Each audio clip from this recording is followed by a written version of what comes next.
Now, bouncing back to some easy letters, the next letter is fa. Fa. Fa is exactly the letter F in English. Exactly the sound. Fa is just a boat with a little circle on its right end with a dot on top of it. A boat, circle, dot. So a good example for the letter Fa is the word Farid.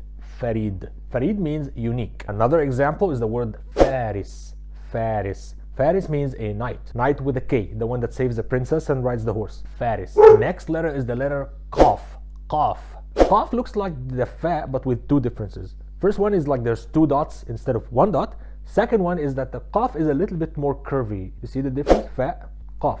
See? More curvy, one dot extra. Qaf is pronounced almost like the Q in English. For example, when I say qala, qa, qala, qala, it's not kala, it's qa, qa, from deep in your throat. Qala means he said. It's a past verb. He said. Or when I say qamis, it's not kamis, it's qa. Qamis. Qamis means a shirt. Next letter is kaf. This is how the kaf looks like, and it's pronounced exactly as the K in English. Kaf.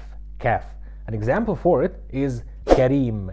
Kareem. Kareem is an adjective. It means generous. Some Egyptians, they call their sons Kareem, by the way. Another example of the letter kaf is the word Mithra. Mithra. Mithra means pear. Pear, the fruit. The next letter is lam. Lam. Lam is a very easy letter. It's just like the L in English, with the exception that our lam is thicker. The L in English is different from the lam in Arabic. That's why when everybody's greeting me, he's saying Assalamu alaikum. And that's not how we say it. We say Assalamu alaikum. La, not la. La. This is a very good example to practice the lam sound. Say Assalamu alaikum the way I'm saying to any of your Arab friends. He's going to be impressed. Another example for the letter lam, laymun. Laymun. The word laymun in Arabic means lemon in English.